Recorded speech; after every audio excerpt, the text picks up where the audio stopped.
और मुसलमानों का तो क्या कहिए साहब, बस आपका तो नाम ही काफी। आपकी सारी मोहब्बत, आपका सारा संघर्ष, आपकी सारी मुल्क के प्रति वफादारी सब एक झटके से दूर हो जाती है जब बस आपका नाम लोगों को पता हो जाता है। लेकिन ये चंद लोग हैं, मेरी बात को आप याद रखना, ये मुल्क नहीं है। इस मुल्क में वो भी लोग हैं जो आपके साथ कंधे से कंधा मिला के इस लड़ाई को लड़ने के लिए खड़े हैं और हमेशा आपके साथ खड़े रहेंगे। इस बात का भी मैं इस मंच के माध्यम से और एक अम्बेडकरवादी होने के नाते आपको विश्वास दिलाने का काम करता हूं कि हम संविधान की रक्षा के लिए हर कीमत चुकाने के लिए तैयार। मुझे सबसे बड़ा खतरा महसूस होता है कि जहां आखिरी उम्मीद होती है न्याय की, और वो न्याय का मंदिर अगर सत्ता के आगे झुक जाए या सत्ता के आगे, सत्ता की चौखट पे दम तोड़ दे या नाक रगड़ दे, तो देश पे खतरा, वाकई में इस संविधान पे खतरा बढ़ जाता है। कि बाबा साहब अम्बेडकर हमारे लिए मात्र एक किरदार नहीं, उनके नाम के साथ हमारी जान बसती है। उन्होंने जो हमें दिया है वो हम शब्दों में उसको बयान नहीं कर सकते। मैं और मुझसे पहले जितने सियासी लीडर जो उस तहरीक को पसंद करते हैं, उस विचार पर चलते हैं, वो सब आज अगर हैं और अगर हमें जबान मिली है तो ये डॉक्टर बाबा साहब अम्बेडकर की देन है। और आपकी, जब मैं तहरीक को पढ़ रहा था मीम फाउंडेशन की, तो मैं महसूस कर रहा था, चाहे वो सर सैयद अहमद खान साहब की तहरीक हो या आपकी ये तहरीक हो, आप भी एजुकेशन पे काम कर रहे हैं। और एजुकेशन देती क्या है? मैं तो एजुकेशन पे कुछ और सोचता हूँ। मैंने पार्लियामेंट में भी कहा है कि एजुकेशन सिस्टम में बहुत सुधार की जरूरत है। एजुकेशन हथियार है। एजुकेशन सिर्फ रास्ता नहीं दिखाती, एजुकेशन जंप भी लगाती, और जंप का मैं आपको आज उदाहरण भी दूंगा। एजुकेशन से अच्छे बुरे की पहचान होती है, एजुकेशन से बौद्धिक विकास होता है, एजुकेशन से व्यक्तित्व का निर्माण होता है, एजुकेशन से अपनी बात को कहने का तरीका आता है। एजुकेशन हमें जिम्मेदार लोगों की शख्सियतों में के बीच में खड़ा करती है। और मैं इसका उदाहरण आपको बताता हूं।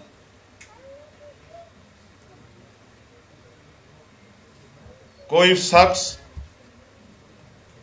जिसकी कई पीढ़ियां गरीबी, बेबसी, लाचारी और बुनियादी सुविधाओं से दूर रही, और उसके परिवार की एक पीढ़ी ने एजुकेशन को एक्सेप्ट किया और अच्छी तरीके से एजुकेशन ली, तो वही जो गरीबी, बेबसी, लाचारी में जो परिवार जी रहा था, वो जंप करके IAS, IPS, वकील, जज, इंजीनियर, डॉक्टर, साइंटिस्ट, कुछ भी बन सकता है। इस भूमिका पे जब वो आता है, उसका सम्मान बढ़ता है, उसके परिवार की हालत बदलती है, जिन लोगों के बीच वो रहता है उनके सोचने का तरीका बदलता है, बहुत कुछ बदलता है। एजुकेशन इसलिए जंप देती है कि कल तक जो सड़कों पे घूम रहा था और वो आज परीक्षा देके IAS की, और वो IAS बन के जब जिले में जाके DM बन के बैठता है तो पूरे जिले को ऑपरेट करता है, और जब उसकी गाड़ी कहीं से गुजरती है तो देखने वाले कहते हैं कि जिलाधिकारी जा रहा है। ये जंप है। जो काम 50 साल में नहीं हो सकता था वो 1 साल में हो सकता है अगर आप एजुकेशन की वैल्यू को समझें। तो मीम फाउंडेशन, मुबारकबाद मीम फाउंडेशन को कि वो बहुत अच्छा काम कर रहे हैं, डिजास्टर पे भी काम कर रहे हैं वो, और जो तमाम तरह की चीजें जो मैंने उनके फोल्डर में पढ़ी, वो बहुत सारी चीजों पे काम कर रहे हैं। तो ज़हनी तौर पे उनको मैं खुले दिल से समर्थन करता हूं। लेकिन मैं आपको ये बहुत जिम्मेदारी से कहना चाहता हूं, एजुकेशन सिस्टम आज हमारे देश का बहुत लो लेवल पर है।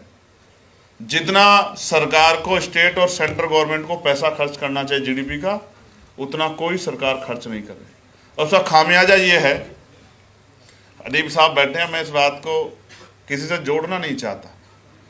मैंने पार्लियामेंट में कहा कि जब चपरासी से लेके और क्लास 1 के सबसे सीनियर अधिकारी तक, जब राष्ट्रपति जी से लेके और गांव के सरपंच और वार्ड के मेंबर, इस बीच में जितनी इकाई आती हैं, चाहे वो चेयरमैन हो, चाहे वो मेयर हो, चाहे वो जिला पंचायत सदस्य हो, चाहे वो BDC हो, चाहे वो जिला पंचायत अध्यक्ष हो, चाहे वो विधायक हो, चाहे वो सांसद हो, चाहे वो मंत्री हो, चाहे वो कैबिनेट के मंत्री हो स्टेट के, चाहे वो मुख्यमंत्री हो, चाहे वो राज्यपाल हो, चाहे वो सेंटर के मंत्री हो, चाहे वो प्राइम मिनिस्टर हो या राष्ट्रपति हो, और एडमिनिस्ट्रेशन लेवल पे चाहे वो गांव में पटवारी, secretary, ADO, BDO, SDM, CDO, DM, commissioner, IG, DIG, SHO, CO, थानेदार या फिर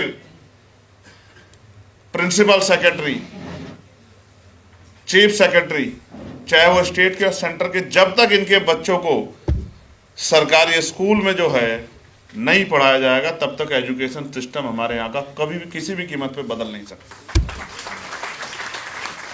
और जिस दिन ये हो गया, जिस दिन मंत्री जी का बच्चा पढ़ेगा स्कूल में सरकारी, विधायक जी का बच्चा पढ़ेगा, सांसद जी का बच्चा पढ़ेगा और डीएम का बच्चा पढ़ेगा, एसएसपी का बच्चा पढ़ेगा, और वहीं किसान, मजदूर, गरीब, दलित, पिछड़े, मुसलमान, आदिवासी और तमाम जरूरतमंद लोग जिनकी जेब में पैसा नहीं, उनका बच्चा पढ़ेगा, तो आप देखना एक नंबर की गुणवत्तापूर्ण एजुकेशन मिलेगी स्कूलों में।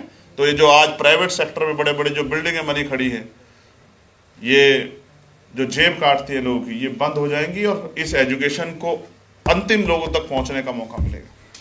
हमारे नेता कहते हैं अदीब साहब कि हमने गरीबों के लिए बहुत अच्छे स्कूल बना दिए, अच्छी तनख्वाह मिलती है वहाँ टीचर्स को, लेकिन उनमें अपने बच्चों को वो इसलिए नहीं पढ़ाते क्योंकि वो उनके हाल जानते हैं। उनको पता है यहाँ पढ़ के उनका बच्चा कुछ नहीं बनने वाला। एक तरफ इंग्लिश मीडियम है और दूसरी तरफ हिंदी मीडियम है, और आज यहाँ हमारे यहाँ जो 4 बात अंग्रेजी में बोलता है उसको लोग बड़े सम्मान से देखते हैं, जो हिंदी में बोलता है उसकी तरफ सोचते हैं कि इसको बहुत कम आता है। लेकिन हम जिस स्ट्रक्चर में पैदा हुए और जहाँ गांव से हम निकल के आए, हमारी जबान है हिंदी, देहाती, खड़ी बोली, हम इसको जीते हैं, हम इसमें रहते हैं, इसमें प्यार है, मोहब्बत है। तो आप सोचो कितना कंपैरिजन करके देखो, गांव से प्राइमरी स्कूल से 5वीं क्लास का बच्चा और क्लास 1 का इंग्लिश मीडियम का बच्चा, देखिए आप कंपैरिजन करके आपको एहसास हो जाएगा कि दोनों कहाँ खड़े होते हैं। क्योंकि हमारे यहाँ तो 5वीं तक ABCD से ऊपर बढ़ती नहीं बात, और ABCD के बाद वो कहाँ चली जाती है उनको भी नहीं पता होता।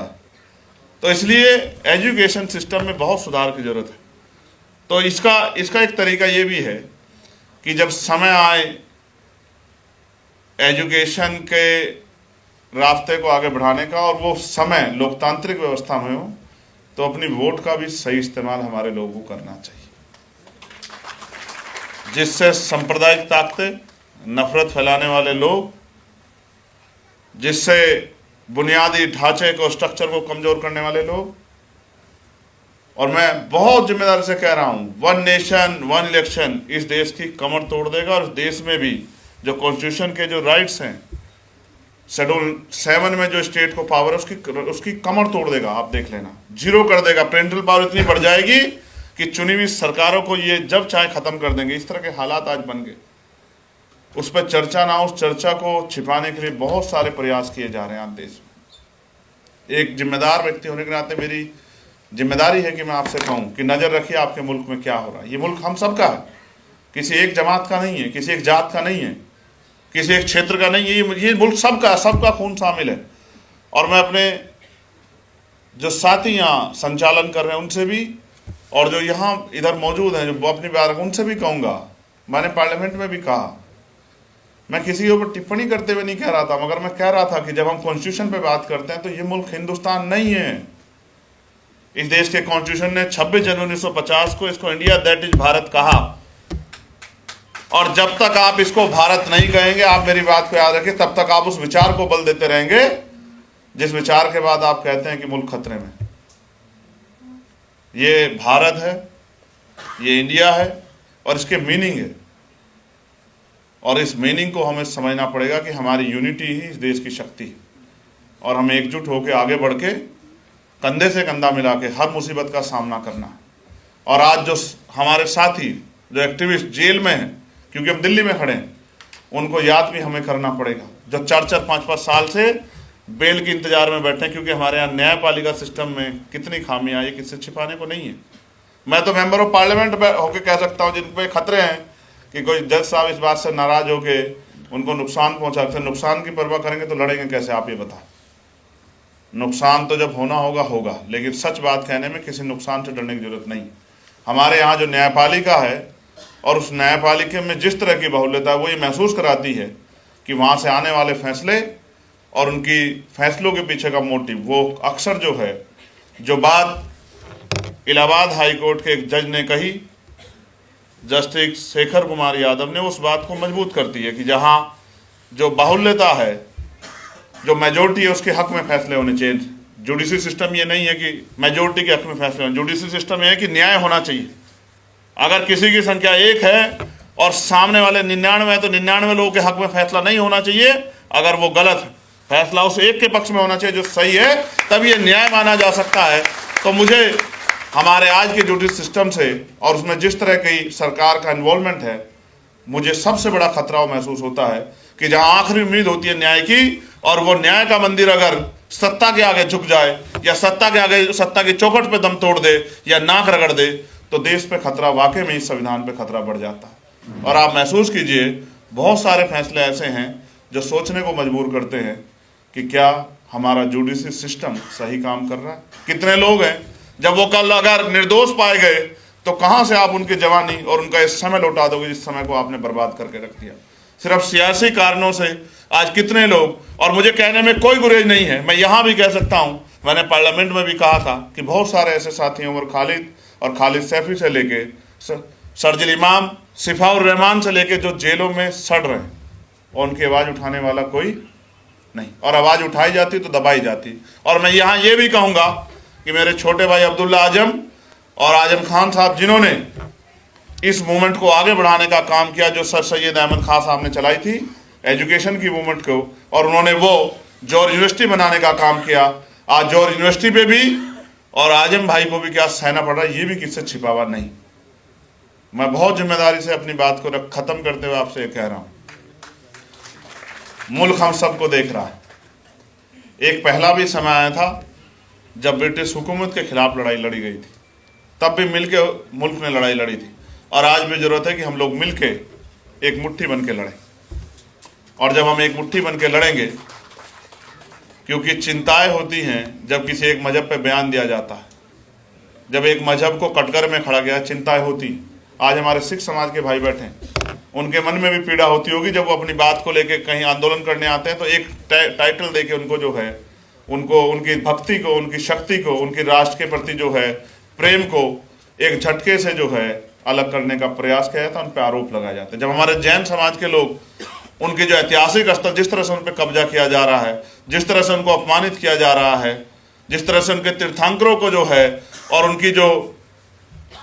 उनके जो पॉइंट्स हैं जिन उन पे कब्जा किया जा रहा है, उनमें भी चिंता है कि उनकी आवाज कोई उठाए। जिस तरह से बौद्ध भाइयों को जो है उनकी धार्मिक आज़ादी को छीना जा रहा है, सिर्फ 22 प्रतिज्ञा लेने पे मुकदमे हो जाते हैं, और तमाम तरह की चीज़ें हमारे सामने हैं।